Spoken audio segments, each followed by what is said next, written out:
Je suis passé de 1 sur 20 en maths à 19 sur 20. Salut à tous, j'espère que vous allez bien. Moi ça va mieux que vous, de mieux en mieux.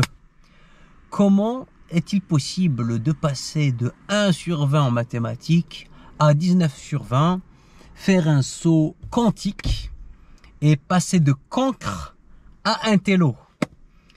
Tout d'abord, je vais commencer par remettre les choses dans leur contexte. J'ai un parcours scolaire assez chaotique, des lacunes en maths et des difficultés en langue. Je me souviens en seconde, ma prof de maths en Algérie m'a demandé de factoriser une expression en maths et j'étais incapable de le faire. Je suis passé au tableau, elle m'a dit « Est-ce que tu es un redoublant ?» Je lui ai dit non. Elle m'a dit « Eh bien, cette année, c'est le jour de la rentrée, tu vas redoubler. » Et je trouvais son attitude assez choquante. Et ça m'a un petit peu poussé à travailler sur moi et à me remettre en question. Donc, quand vous avez des lacunes, surtout en maths, et qu'elles s'accumulent, généralement, c'est très difficile de les rattraper. Une fois que vous perdez le train, c'est fini. Si par exemple, vous ne maîtrisez pas les nombres relatifs, ben, ça va être difficile pour vous de maîtriser les limites. Ou encore les fonctions affines. Voilà. En fait, toutes les connaissances sont interdépendantes, interliées et elles s'imbriquent comme des marches.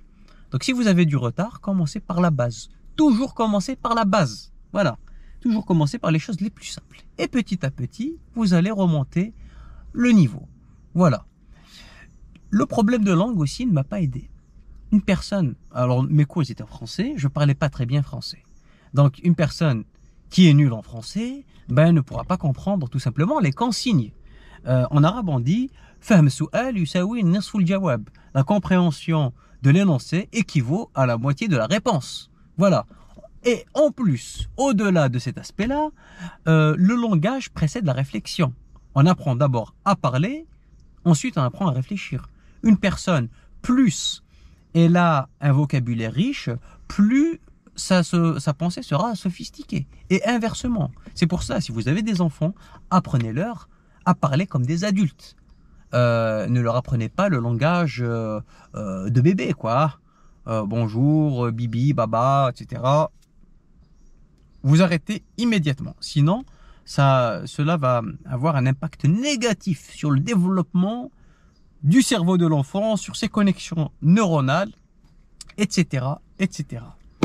Donc j'avais 1 sur 20, 2 sur 20 en maths, je ne comprenais rien, j'étais complètement largué. J'avais l'impression que mes profs parlaient en mandarin. Donc voilà, ça a été vraiment très difficile. Et à la fac, j'étais major de promotion. J'arrivais à avoir des 19 de moyenne en maths. Voilà, en microéconomie, en macroéconomie. C'est des maths, ou dans les maths appliquées à la gestion d'entreprise. Pareil pour la terminale et la première, donc j'ai pu rattraper mon retard. Alors j'ai changé d'environnement, je me suis retrouvé dans un lycée international en Italie, j'ai suivi des cours de soutien, j'avais des profs pédagogues qui m'ont appris toutes les bases des mathématiques. On est revenu sur des choses très très simples, hein. Moi j'étais en seconde, les divisions, les nombres relatifs, etc. Ça peut vous faire rire, hein. En seconde, on se dit, personne qui ne maîtrise pas les nombres relatifs, elle est complètement perdue. Ben non, voilà. J'ai pu rattraper mon retard en 3-4 mois. C'est vrai que la période de transition elle a été un peu difficile. Je me suis mis à apprendre par cœur la théorie et à l'appliquer de manière pure et dure. Et à travers l'application pure et dure, j'ai pu comprendre la mécanique sous-jacente. Et je réalise à quel point les maths et les sciences dites exactes sont simples. Parce que 1 plus 1 égale à 2, si vous appliquez de manière claire, nette et précise les règles, l'aspect théorique, les formules, ben vous obtenez le bon résultat. Contrairement en matière de charlatans, hein, par exemple la philosophie, la littérature, il y a une part non négligeable de subjectivité dans l'attribution de la note. Alors que en mathématiques, c'est objectif. Voilà. Ça ne dépend pas de l'humeur de votre prof. Si vous trouvez la réponse, vous avez 20 sur 20. Si vous ne trouvez pas, ben vous avez 0 sur 20. Voilà. Donc tout cela, ça a eu un impact positif sur la confiance, sur ma confiance personnelle.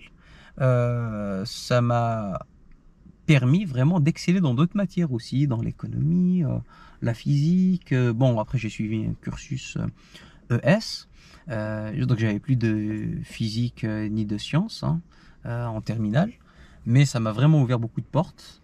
Ça m'a permis de viser, d'être vraiment à l'aise à la fac. Et honnêtement, ne perdez jamais espoir. Tout retard est rattrapable, mais faut pas croire au Père Noël. Faut se donner les moyens, faut mouiller la chemise, faut attraper le taureau par les cornes et puis revoir les bases en mathématiques, vraiment. Même reprendre, on va dire, les cours du collège ou du lycée, faites-le. Voilà, faites-le. Parce que la plupart des métiers à forte valeur ajoutée requièrent un bon niveau en mathématiques. Vous voulez être médecin, vous voulez être chirurgien, il faut être bon en maths. Vous voulez faire de l'informatique, il faut être bon en maths. Vous voulez travailler dans le domaine de l'IA, du deep learning, il faut être bon en maths. Vous voulez être trader, vous voulez faire de l'analyse technique dans les marchés financiers, il faut être bon en mathématiques. Et figurez-vous que les maths, c'est vraiment très simple. Moi, je l'ai réalisé en retard. Je le regrette, voilà. Mais il n'y a pas plus simple que les maths. Et malheureusement, en France, on a globalement un mauvais niveau parce que les profs, ils sont un peu dans une démarche élitiste et ils sont très pédants. Ils font en sorte de complexifier des choses très simples. Alors que dans d'autres pays, hein, par exemple en Russie, ils ont une approche différente. En tout cas, théoriquement, ils vous donnent les outils nécessaires pour comprendre de manière très simple les mathématiques, en règle générale. Voilà. En plus de cela, aujourd'hui, vous avez accès à Google, YouTube, ChatGPT. Vous pouvez demander à ChatGPT de vous expliquer simplement n'importe quelle leçon en mathématiques. Voilà, vous devez, franchement, on doit éprouver de la gratitude. Aujourd'hui, la connaissance n'a jamais été aussi accessible. Donc une personne qui ne veut pas, il n'y a que les personnes qui ne veulent pas apprendre qui ne vont pas apprendre. Une personne qui a un minimum de motivation, un minimum de discipline, elle va apprendre. Voilà. Pas besoin d'opter pour un prof ou pour des cours particuliers, pas besoin de faire de cours de soutien, juste sur Internet. Voilà, cherchez des vidéos, vous allez trouver des vidéos avec des profs qui donnent des conseils qui sont pédagogues, simples, accessibles. Voilà, donc gardez espoir, croyez en vous et mouillez la chemise. Merci et à bientôt. Ciao!